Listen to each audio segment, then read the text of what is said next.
श्री अनिरुद्ध मिश्रा की अगली भविष्यवाणी हिंदुओं को लेकर एक बड़ी चेतावनी दे रही है। उनके अनुसार 2023 के आरंभ में ग्रहों की स्थितियां ऐसी बन रही हैं जो देश के बहुसंख्यक समुदाय के लिए घातक सिद्ध हो सकती हैं। हिंदुओं के साथ दूसरे समुदायों का संघर्ष मंगल के कारण बढ़ेगा, जिसमें शुक्र आग में घी का काम करेगा। उनके अनुसार भारत सरकार को अभी से बहुसंख्यक समुदाय के क्षेत्रों में पुलिस एवं सुरक्षा गश्त बढ़ाने का उन्होंने अपील किया है, क्योंकि यदि ऐसा नहीं किया गया तो गृह युद्ध छिड़ने की आशंका बढ़ जाएगी। वर्ष 2023 में मंगल के कारण पूरे भारत में भीषण रक्तपात की आशंका व्यक्त की जा रही है। नवंबर के पश्चात ही इस रक्त संघर्ष में कमी आएगी। 2024 के चुनाव में महंगाई एक बड़ा विषय रहेगा, किंतु भारत सरकार एलपीजी, पेट्रोल एवं डीजल के दामों में कटौती करके महंगाई को नियंत्रित करने का प्रयास करेगी। महंगाई की समस्या हर 12 वर्ष में 6 महीने के लिए आती है। ऐसा गुरु एवं शनि की युति के कारण भी होता है। अगली भविष्यवाणी में श्री अनिरुद्ध एक ऐसे नेता पर प्राणघातक हमले को लेकर आशंका व्यक्त कर रहे हैं, जिसका नाम उन्होंने घोषित नहीं किया है, किंतु उनका कहना है कि किसी सत्ताधारी प्रदेश के मुखिया पर इतना बड़ा प्राणघातक हमला होगा कि सारा देश हतप्रभ रह जाएगा। श्री अनिरुद्ध मिश्रा दीपावली के पर्व के बाद की स्थितियां देश के लिए अच्छी नहीं देख रहे हैं। उनका अनुमान है कि कुछ विदेशी शक्तियां भारत को अस्थिर करने हेतु ऐसा षड्यंत्र रचने जा रही हैं, जिसमें भारत की छवि पूरे संसार में धूमिल हो सकती है। अगली भविष्यवाणी में श्री अनिरुद्ध ने उत्तर प्रदेश के मुख्यमंत्री श्री योगी आदित्यनाथ को लेकर के एक बड़ी गणना की है। उनका कहना है कि यदि शीघ्र ही 2025 तक यूपी के सीएम योगी आदित्यनाथ भारत के प्रधानमंत्री बन जाते हैं तो वे अब तक का सबसे बड़ा संविधान संशोधन करेंगे और इसी संशोधन के पश्चात भारत की छवि संसार के सभी देशों में अत्यंत शक्तिशाली राष्ट्र के रूप में बन जाएगी। 11 मार्च 2025 से लेकर 16 अप्रैल 2025 तक कांग्रेस की वरिष्ठ नेता श्रीमती सोनिया गांधी पर नेशनल हेराल्ड केस में दोष सिद्ध हो जाएगा और उन्हें जेल की यात्रा भी करनी पड़ सकती है। प्रधानमंत्री श्री नरेंद्र मोदी के नेतृत्व में देश के गृह मंत्री श्री अमित शाह 2030 तक पाक अधिकृत कश्मीर को भारत में मिला लेंगे। इस विलय प्रक्रिया में किसी भी प्रकार के परमाणु अस्त्र शस्त्र का प्रयोग नहीं किया जाएगा। अगले 2 वर्षों के मध्य ही पाकिस्तान और तालिबान एक दूसरे के प्रबल शत्रु बन जाएंगे और इस शत्रुता के पश्चात पाकिस्तानी शासकों की घिघी बन जाएगी।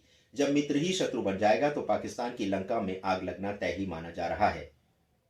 नवंबर 2024 के साथ ही तालिबान एवं पाकिस्तान में ऐसा भीषण युद्ध छिड़ेगा जो कि 10 से 12 वर्ष तक लंबा खिंच सकता है।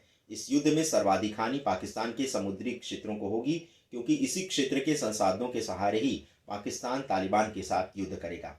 2029 तक भारत के पूरे प्रदेश में भारतीय जनता पार्टी का शासन होगा और केरल वह राज्य होगा जहां बीजेपी अपनी विजय का आखिरी झंडा गाड़ेगी।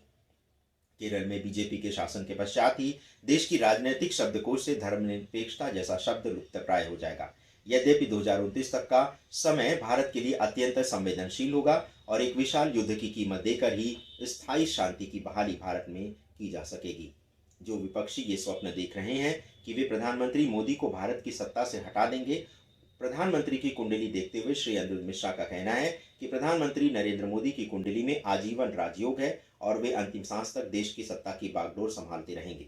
देश में मोदी के विरुद्ध कितना भी बड़ा गठबंधन विपक्ष क्यों न बना ले, उसे हाथ में निराशा ही लगेगी।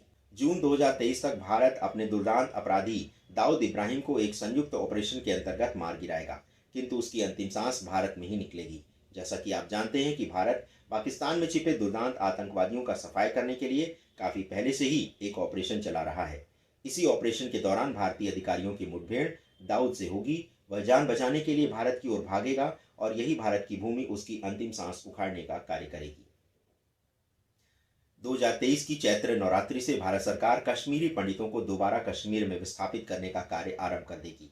इसी के साथ कश्मीरी पंडितों की सुरक्षा हेतु कोई नया कानून भी बनाया जा सकता है, जिसके पश्चात जम्मू कश्मीर में शांति युग का आरंभ हो जाएगा। दिसंबर 2022 से जनवरी 2023 के मध्य भारत में एक बड़े आत्मघाती हमले का संकट मंडरा रहा है। सुरक्षा एजेंसियों को इस मामले में सतर्कता बरतनी चाहिए। ये था ज्योतिषाचार्य श्री अनिरुद्ध मिश्रा का कुछ ताज़ा ज्योतिषी विश्लेषण, जिसमें उन्होंने एक लंबे समय तक के भारत के और संसार के भविष्य की झलक प्रस्तुत की है। आपको हमारा ये प्रयास कैसा लगा? आप अपनी राय हमारे व्हाट्सएप नंबर 7905414965 पर दे सकते हैं। इसके अतिरिक्त यदि आप हमें विस्तार से लिखना चाहते हैं तो इसके लिए आप हमारे ईमेल आईडी akhandmanthan@gmail.com पर भी अपने संदेश प्रेषित कर सकते हैं। दर्शकों, आपको हमारा यदि प्रयास अच्छा लगा, कंटेंट अच्छा लगा, तो हम आपसे अनुरोध करेंगे कि आप हमारे चैनल को लाइक, शेयर और सब्सक्राइब करना मत भूलिएगा। अपना बहुमूल्य समय हमें प्रदान करने के लिए आप सभी दर्शकों का हृदय से आभार। नमस्कार।